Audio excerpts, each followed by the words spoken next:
이 시간 하나님의 말씀 함께 듣도록 하겠습니다. 모두 일어나 주십시오. 제가 읽어 드리도록 하겠습니다. 여러분은 아멘으로 화답하시면 됩니다.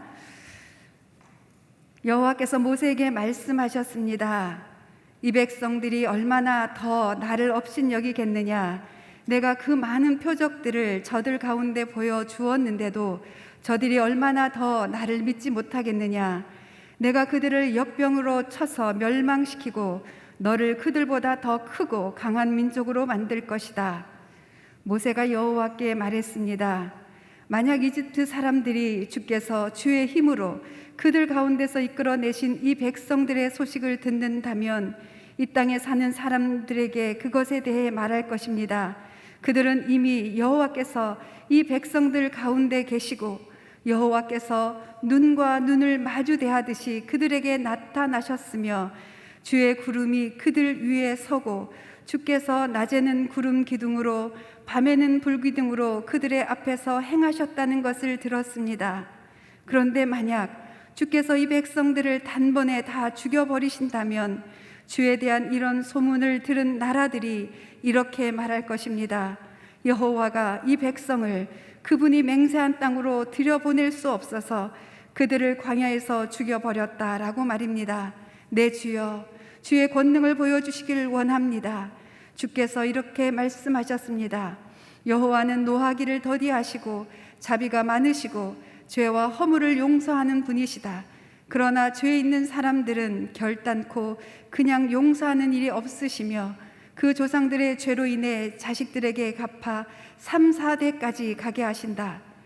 주께서 이 백성이 이집트에서 떠난 그때부터 지금까지 이들을 용서해 주신 것처럼 주의 크신 사랑을 따라 이들의 죄를 용서해 주시길 바랍니다.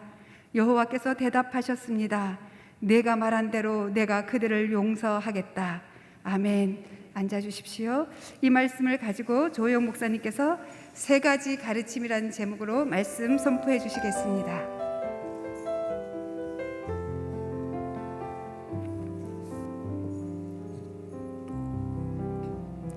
할렐루야. 오늘 예배 함께 예배당에서 참여하시는 여러분들, 또 유튜브로 함께 하시는 우리 성도들, 우리 권사님들 주님의 이름으로 환영하고 또 축복합니다.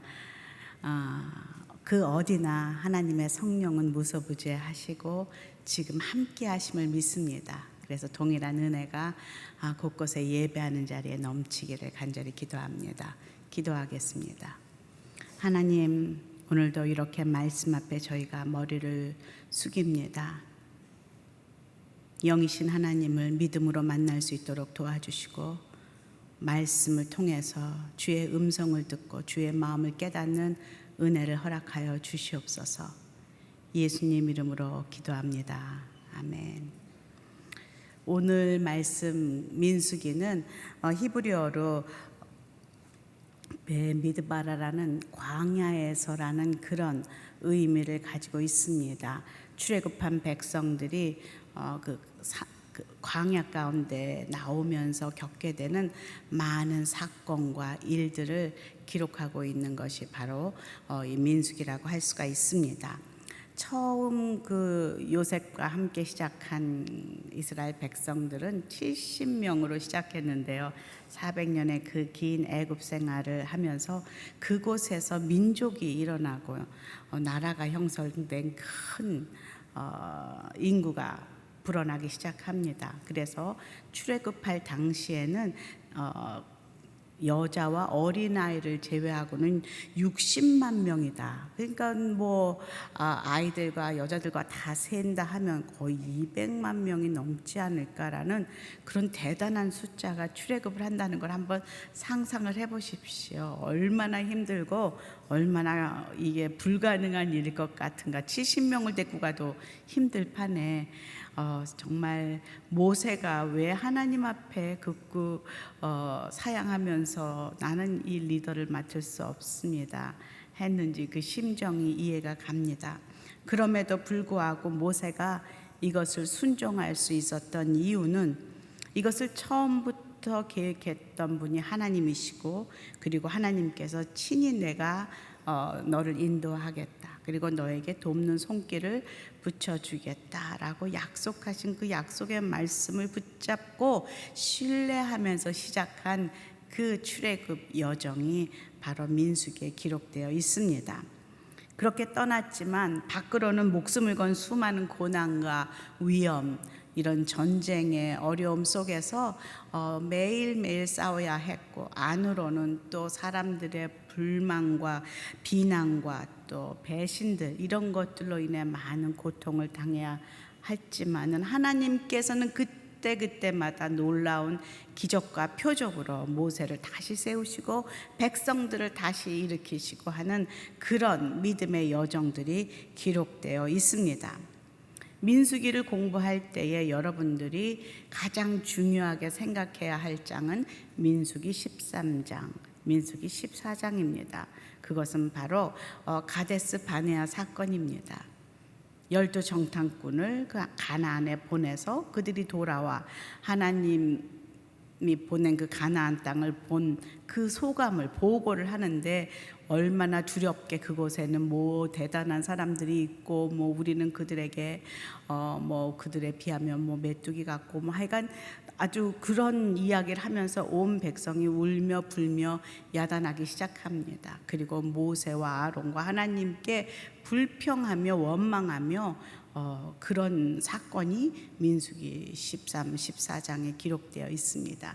민수기 14장에 들어오면서 백성들은 구체적으로 구테타를 일으키며 불평하기 시작합니다. 그게 민수기 14장 2절에서 4절까지의 말씀인데요. 함께 좀 읽어보도록 하겠습니다. 민수기 14장 2절에서 4절 시작. 모든 이스라엘 백성 모세와 아론에게 불평했습니다. 온 회중이 그들에게 말했습니다. 우리가 이집트에서 죽었거나 이 광야에서 죽었더라면 좋았을 텐데 왜 여호와께서 우리를 이 땅까지 데려와서 칼에 쓰러지게 하시는 겁니까? 우리 아내와 자식들은 사로잡히게 될 것입니다. 우리가 그냥 이집트로 돌아가는 편이 낫지 않겠습니까? 그러고는 그들이 서로 말했습니다. 우리끼리 지도자를 뽑아서 이집트로 돌아가자. 통제불능입니다. 자신들이 생각하고 결정하고 상상하고 이미 결론이 다 났습니다. 우리는 망할 것이다. 이제 우리 가족들은 다 죽을 것이다 하면서 새 지도자를 뽑아서 애굽으로 돌아가자. 이렇게 외치는 이 백성들을 바라보며 하나님이 드디어 분노를 내기 시작합니다. 내가 도저히 참을 수가 없다. 이 백성을 멸하여야겠다 라고 결정하실 때 안절부절하며 당황한 모세가 그래도 담대히 백성들을 끌어안고 하나님 앞에 나아가 기도하는 장면이 바로 오늘 우리의 본문입니다. 오늘 이 말씀 속에서 한 여러 가지의 말씀에 그 주님의 음성이 있지만 한 세 가지만 여러분과 그 가르침을 나누고자 합니다. 첫 번째는 불신앙은 하나님을 업신여기는 것이라는 것입니다. 11절 함께 읽어보겠습니다. 11절 시작. 여호와께서 모세에게 말씀하셨습니다. 이 백성들이 얼마나 더 나를 업신여기겠느냐. 내가 그 많은 표적들을 저들 가운데 보여주었는데도 저들이 얼마나 더 나를 믿지 못하겠느냐. 이 말씀 속에 확 들어오는 단어가 있지 않습니까?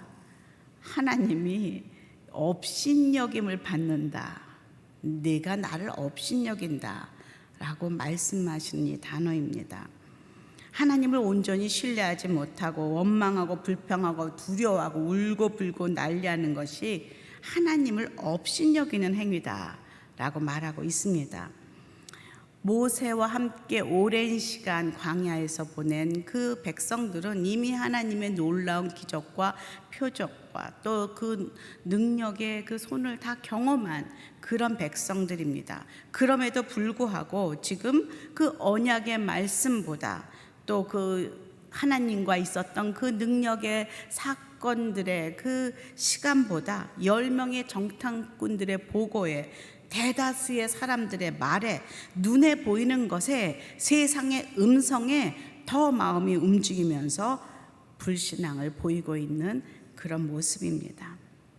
다 하나님의 존재는 사라졌고 그동안 행하셨던 것은 기억나지 않습니다. 이제는 그들에겐 아말렉 족속이 어떻더라, 가나안의 거민들이 어떻더라, 이런 이야기만 마음에 들어와 있습니다. 이럴 때 늘 그들이 부르는 정말로 노래가 있어요. 그 레파토리는 애굽으로 날 보내주, 그것이 그들의 레파토리입니다.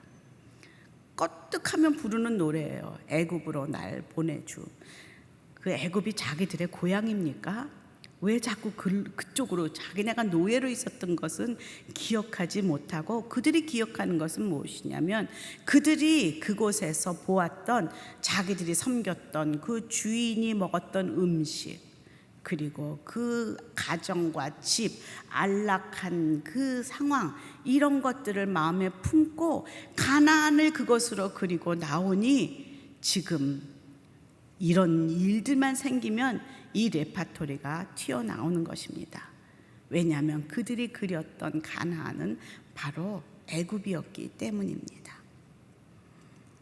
하나님이 통치하시고 왕 되시고 그리고 오직 믿음으로 그 땅을 취하고 믿음으로 살아야 하는 그런 영적인 본향 가나안, 하나님의 땅, 그 가나안의 모습을 그리려 하지 않고 관심이 없습니다. 오히려 먹고 마시고 안락하게 좋은 곳에서 사는 것, 그것이 지금 가나안 행군의 지금 목적이 되었습니다. 그래서 조금만 육신이 불편하고 두려움이 생기면, 장애물로 조금만 어려우면 어김없이 이 노래가 튀어나옵니다. 왜냐하면 그 깊은 마음 속에는 애굽 애호 사상, 세상을 사랑하는 마음이 있기 때문입니다. 그런데 하나님께서 이것을 나를 업신여기는 신앙이다 라고 말하고 있습니다. 우리는 어떠합니까? 우리 안에는 하나님을 업신여기는 신앙이 없습니까? 우리도 하나님이 만유의 주시오, 또 왕이시오, 나를 구원하신 구세주시오, 창조주시오, 완전하시오, 다시 오실 왕이라고 고백하며 그렇게 하나님을 믿는다고 살고 있습니다. 열심히 교회에 나와서 공동체 생활도 하고 그리고 예배도 드립니다. 그러나 종종 우리는 우리 앞에 상황 가운데 어려움이 닥치거나 내가 생각지 못했던, 예기치 못한 그런 일들이 발생하면 불편해하고 불안해하고 그리고 하나님과 사람을 나도 모르게 원망하게 되는 모습. 하나님의 존재는 간 곳이 없고 계속 미래에 대해 불안하고 불만스러운 그런 우리의 모습, 그 불신앙을 한 번도 하나님을 업신여기는 것이다 라고 생각해 본 적이 없이 나는 믿음이 좀 없었어, 요번에 좀 회개해야 돼, 난 하나님 뜻을 잘 몰라서 그랬어, 이렇게 합리화하며 지나갑니다. 하지만 우리는 하나님의 뜻을 모르는 적은 거의 없습니다. 왜냐하면 성경 66권 곳곳에 하나님의 뜻은 계속 기록되어 있기 때문입니다. 하나님께서는 늘 말씀하셔요. 내가 너와 늘 함께 할 것이다. 걱정하지 말라, 두려워하지 말라. 내가 강한 손으로 너를 잡을 것이다. 감사해라, 기뻐해라, 쉬지 말고 기도해라. 그리고 모든 것이 합력하여 선을 이룰 것이니 전능하시고 좋으신 하나님을 붙들고 인내하며 기다리라 라고 말씀하셔요. 무거운 짐 내려놓으라고 말씀하세요.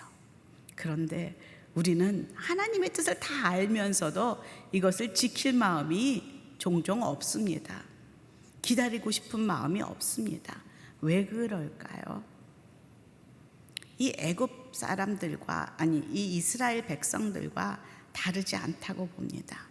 내 안에 들어와 있는 이 세상을 내가 그리고 있기 때문에 조금만이라도 내가 세상에서 인정을 받지 못한다거나 잘 나가지 못한다거나 아니면 뭔가 어려움이 생기면 어김없이 이 이스라엘 백성의 그 레파토리가 우리에게도 불려지고 있다는 것을 부인할 수가 없습니다.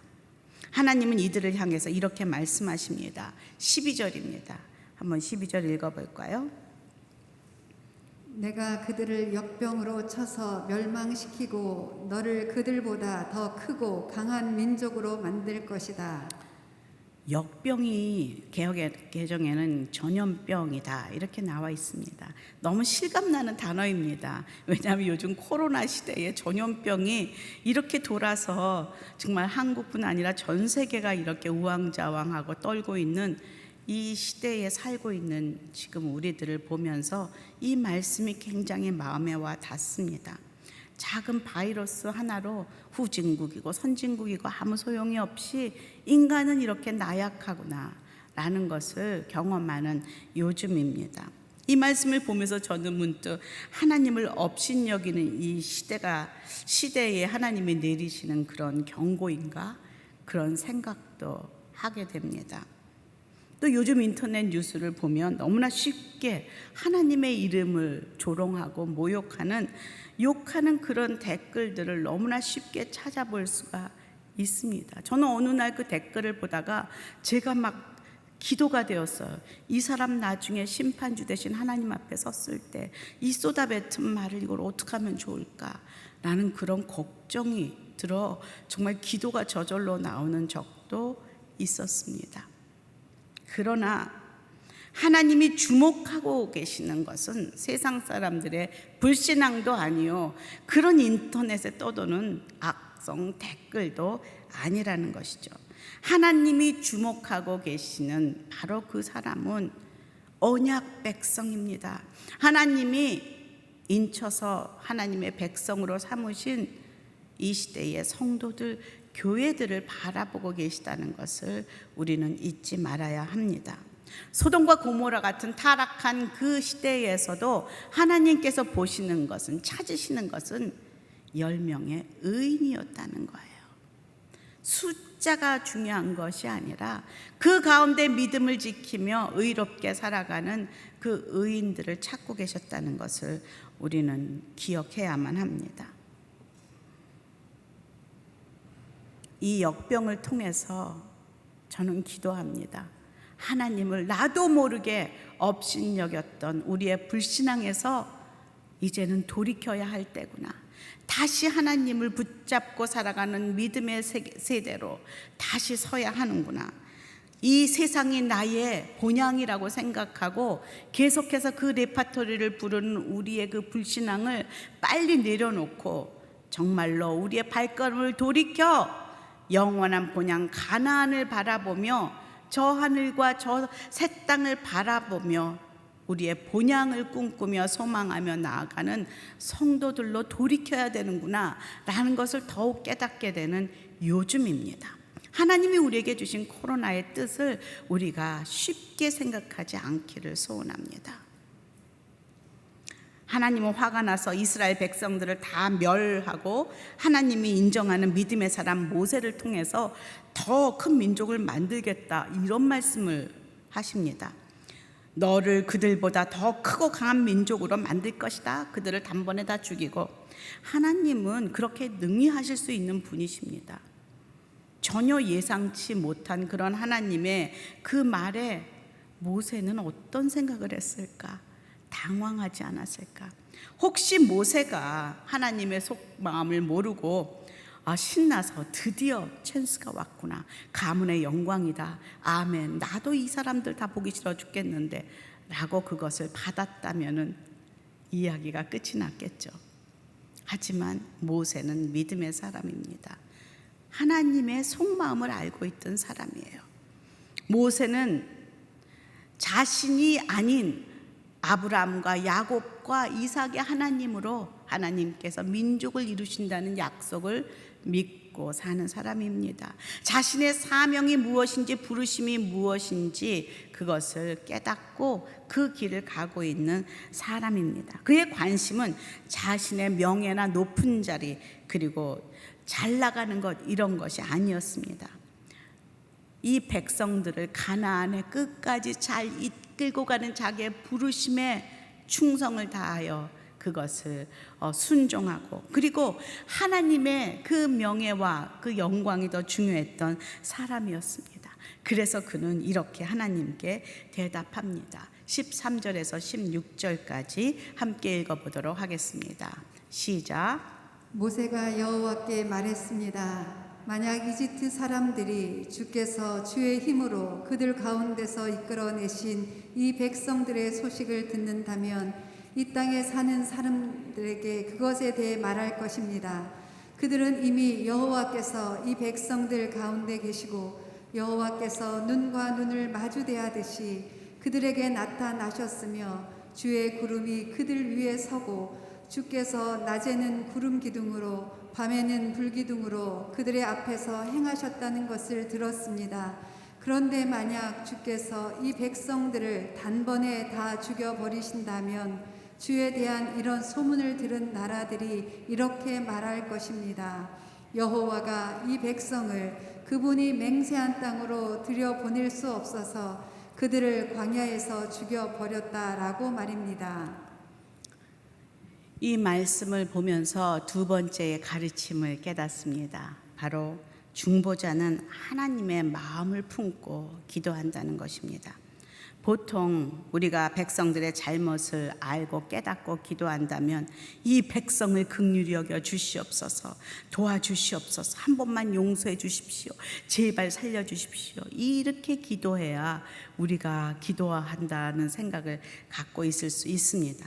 그러나 모세는 처음부터 백성들 편에 서서 하나님께 기도한 것이 아니라 하나님 편에 서서 하나님과 지금 대화를, 기도를 하고 있습니다. 오직 하나님의 관점으로 이 상황을 다시 보며 하나님의 마음으로 바라보기 시작하며 하나님의 영광과 명예를 위해서 기도하기 시작합니다. 오늘 모세의 기도는 하나님의 명예에 근거해서 이스라엘을 멸하지 말 것을 강구합니다. 하나님의 능력으로 이 이스라엘을 애굽에서 구원해 내셨는데 이제 여기서 만일 하나님이 그들을 다 단번에 멸망시킨다면 사람들이 하나님을 오해할 것입니다.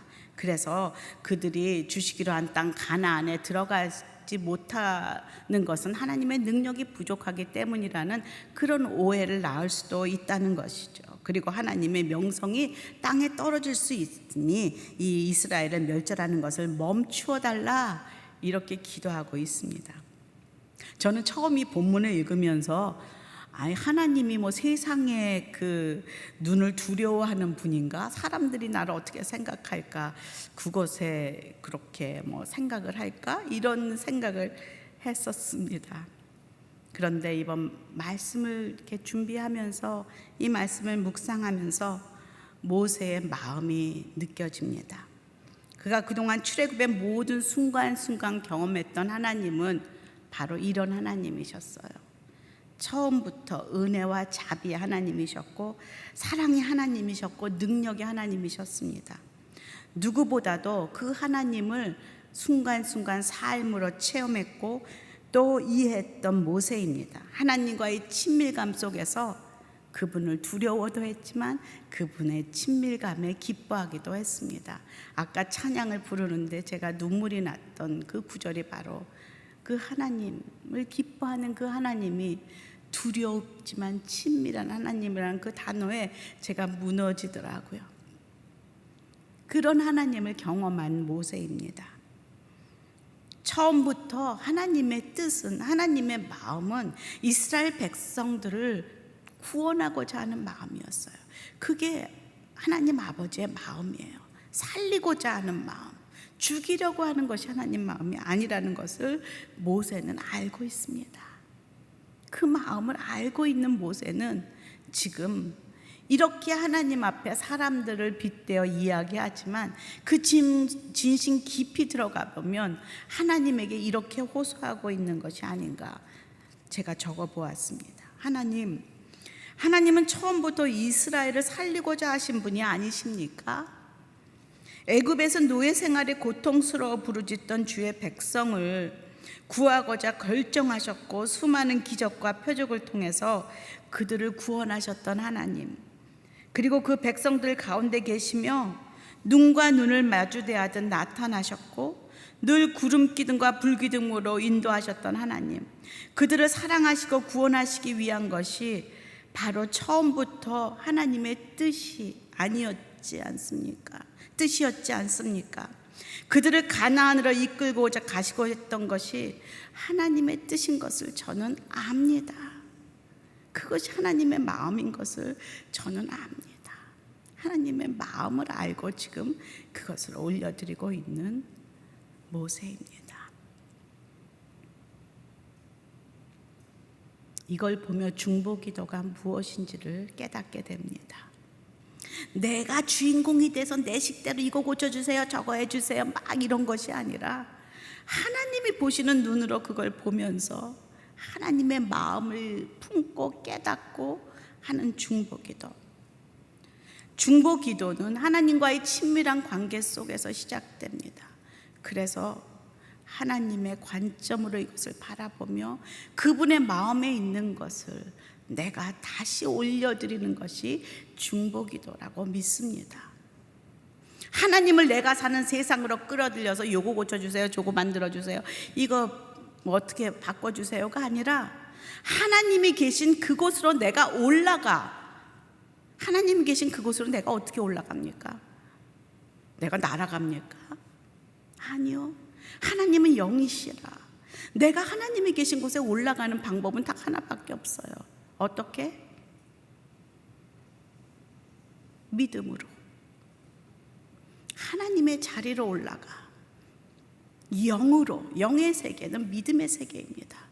영이신 하나님의 그 눈으로 다시금 그걸 바라볼 때에 우리에게 주시는 기도 제목이 있고 하나님의 마음이 부어질 때 그것을 품고 기도하기 시작하는 것이, 그 하나님의 사랑이, 하나님의 그 백성들을 사랑한 그 사랑과 그 처형하겠다고 죽이겠다고 말하고 있지만 그 마음 깊숙이 있는 그 백성들을 향한 그 아픔과 사랑과 이 혼합된 하나님의 마음을 품고 그것을 다시 올려드리며 하나님의 마음을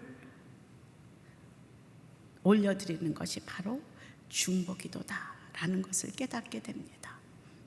뭐에 근거하며 우린 기도합니까? 어떤 상황입니까? 어떤 사건에 근거해서 요거 고쳐주시고 저거 요렇게 해주시고 내가 생각하기에. 지난주에 미국에 사는 저희 아이들이 전화를 했습니다. 기도 부탁을 하면서 임신을 하였는데 그것이 유산이 됐다, 이제 그런 전화를 받았습니다. 힘들어하고 또 눈물로 중보기도 요청을 했습니다. 과연 엄마로서 이것을 어떻게 중보하며 아이들에게 이것을 어떤 말을 해 주어야 하는가. 처음에는 하나님 저들을 건강을 회복시켜 주시고 이것을 잘 넘어갈 수 있게 해주시고 하나님 그들을 위로해 주시고 정말 제가 생각할 수 있는 어미로서의 모든 것들을 기도하기 시작했습니다. 막 기도하다가 깨달았습니다. 그리고 멈췄습니다. 우리 하나님은 선하신 하나님인데, 우리 하나님은 모든 것을 합력해서 선을 이루시는 하나님, 능력의 하나님이심을 기억합니다. 나보다 아이들을 더 사랑하시고 이 상황을 하나님 너무나 잘 아시고 그리고 그 가정을 향한 놀라운 계획이 있다는 그것을 제가 아는데, 그 믿음을 놓고 하나님을 옆에 놓고 지금 제가 주인이 되어서 막 기도하고 있는 저를 발견하면서 다시 그 하나님의 그 믿음 안에, 하나님의 사랑 안에, 하나님의 그 말씀 안에 뿌리를 내리고 기도하기 시작했습니다. 나보다 그 아이들을 더 사랑하신 하나님의 놀라운 사랑을 믿고 그 믿음으로 중보하기 시작할 때에 두려움과 아픔과 슬픔이 평안과 감사로 그리고 위로로 변하기 시작하는 것을 경험하게 되었습니다. 놀라운 하나님의 은혜를 경험하며 모든 결과를 하나님에게 맡기며 나의 원대로 마옵시고 아버지의 뜻대로 되기를 원합니다 하면서 하나님에게 그것을 올려드리는 그런 기도를 드리게 되었습니다. 오늘 세 번째 또 이 본문을 통해서 가르치시는 가르침 하나가 있습니다. 믿음의 강구는 하나님의 마음을 움직인다는 것입니다. 17절부터 마지막 절까지 함께 읽어보겠습니다. 시작. 네, 주여, 주의 권능을 보여주시기를 원합니다. 주께서 이렇게 말씀하셨습니다. 여호와는 노하기를 더디하시고 자비가 많으시고 죄와 허물을 용서하는 분이시다. 그러나 죄 있는 사람들은 결단코 그냥 용서하는 일이 없으시며 그 조상들의 죄로 인해 자식들에게 갚아 3, 4대까지 가게 하신다.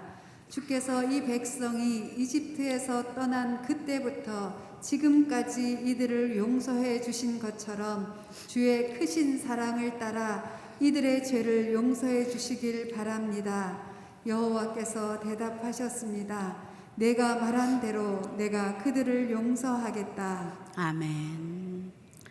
모세는 말씀 속에서 하나님의 성품에 또 하나님의 그 신실하심의 근거에서 이스라엘의 죄를 용서해 주실 것을 간구합니다. 주의 권능을 보여달라고 구할 때 그 권능은 뭐겠어요? 하나님의 크신 그 용서의 능력으로 하나님 용서해 주십시오. 노하기를 더디하시고 자비가 많으신 하나님, 죄와 허물을 용서하신 하나님, 그리고 죄악을 결코 넘어가지 않으시고 그것을 꼭 갚으시는 그 무서운 공의의 하나님, 은혜의 하나님, 공의의 하나님을 붙잡고 그 하나님이 누구신지를 알고 있어요. 지금 모세는 그 하나님을 고백합니다. 그리고서는 뭐라고 이야기하고 있습니까? 주께서 마지막에 이제 진심이 나오는 기도가 나오는 거예요. 주께서 이 백성이 이집트에서 떠난 그때부터 지금까지 이들을 계속 용서해 주신 것처럼 주의 크신 사랑을 따라 이들의 죄를 용서해 주시길 바랍니다. 솔직한 기도를 지금 이제 들이밀고 있습니다. 그동안 수없이 백성들을 용서하신 하나님의 그 성품대로 다시 한번 용서를 간구합니다. 매우 솔직하고 확실한 기도입니다. 여기서도 모세가 잡은 것은 하나님의 속성입니다. 바로 하나님의 사랑과 자비하심, 은혜를 잡고 솔직하게 하나님 앞에 나아가고 있어요. 여러분 아셔요? 이 목숨을 걸고 백성들을 사랑하고 지키려는 그 모세의 마음이, 이 마음이 바로 하나님의 마음이에요. 너희들이 그렇게 기도해 줬으면 좋겠다는 거예요. 왜냐하면 그들을 살리고자 하는 것이 아버지의 마음이거든요. 모세는 그것을 깨닫기 때문에 이렇게 기도하고 있는 것이 모세의 바람 이전에 하나님의 바람이라는 것이죠. 그들을 살리고자 하는 아버지의 마음을 지금 모세가 또 알고 있는 거예요. 그래서 모세로 하여금 지금 그 기도를 드리게 하는 그분이 바로 또 하나님이심을 느낍니다. 하나님은 모세의 이런 모습 때문에 출애굽의 리더로 세우신 것이 아닌가 그렇게 생각합니다. 왜냐하면 금송아지를 만들고 그 사람들이 또 백성들이 춤을 추고 예배할 때 모세도 화가 났지만 하나님도 화가 나서 그들을 멸하려고 하실 때 모세가 이런 기도를 드렸지 않습니까? 출애굽기 32장 31절 32절에 모세의 기도를 여러분 기억하실 겁니다. 함께 읽겠습니다. 시작. 그리하여 모세는 여호와께 돌아가 말했습니다. 오, 이 백성이 엄청난 큰 죄를 지었습니다. 자기들을 위해 금으로 신을 만들었습니다. 그러나 이제 그들의 죄를 용서해 주십시오. 용서하지 않으시려거든 부디 주께서 기록하신 책에서 제 이름을 지워 버리십시오. 완전 나를 죽이라고 지금 그렇게 목숨 걸고 기도하는 모세입니다. 모세의 기도는 마치 예수님의 기도 같아요. 십자가에서 내가 대신 죽겠습니다. 저들을 용서해 주십시오 하는 그런 중보 기도인 것이죠. 하나님께서는 아마 200만의 그 백성들로부터 이런 신앙의 고백, 이런 기도를 듣고 싶어 하셨을 겁니다. 죄를 지은 그들이 회개하며 이렇게 나와서 기도하기를 바라셨을 것입니다.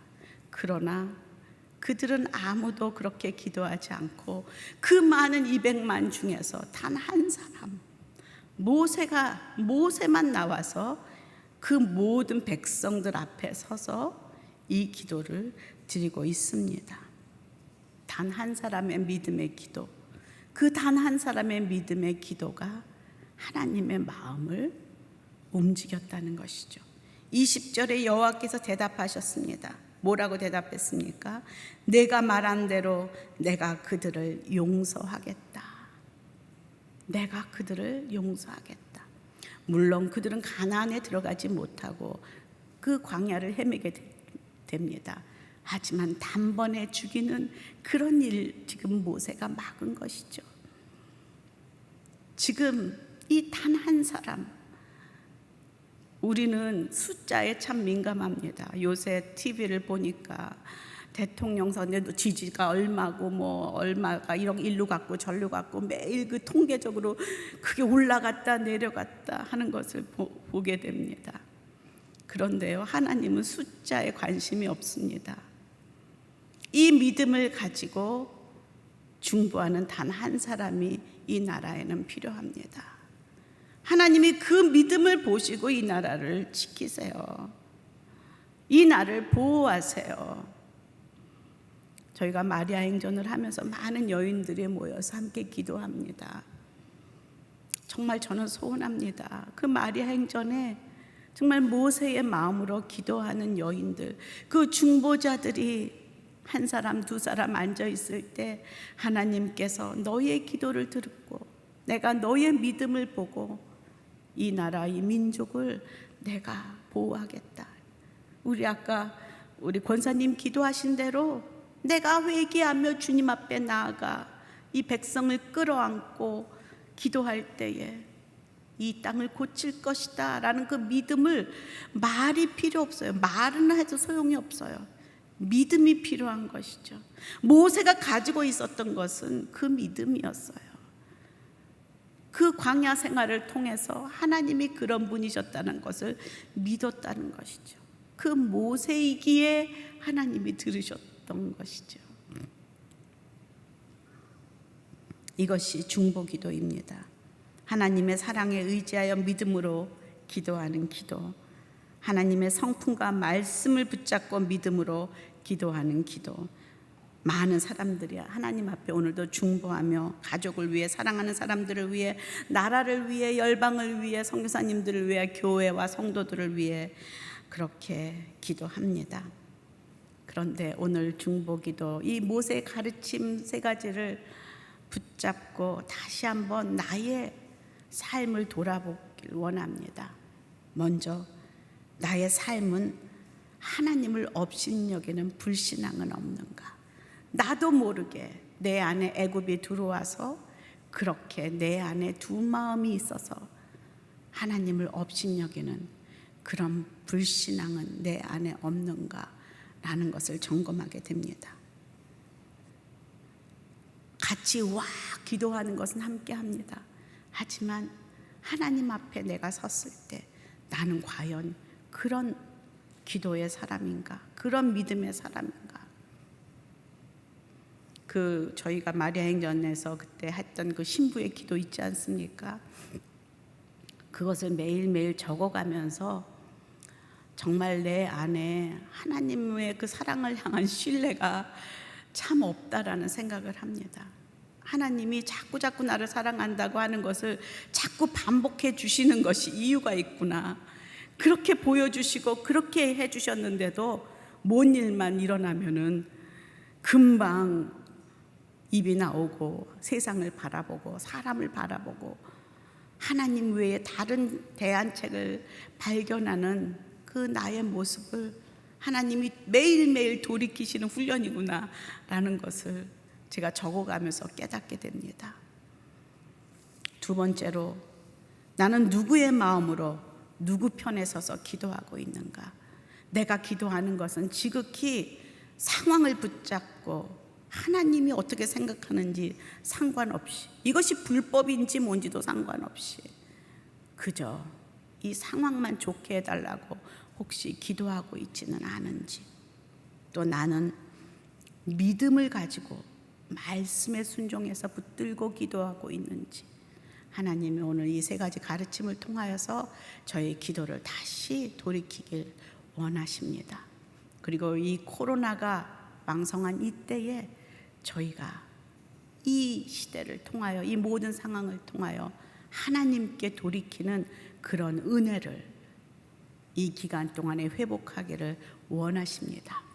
오늘도 함께 찬양하며 나아갈 때에 여호와께 돌아가자, 이 찬양을 함께 하고 싶습니다.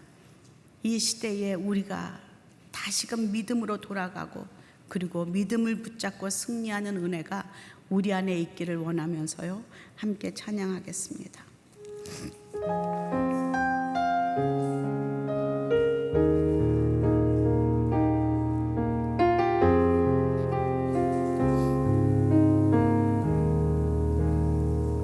내 백성이 나를 떠나, 내 백성이 나를 떠나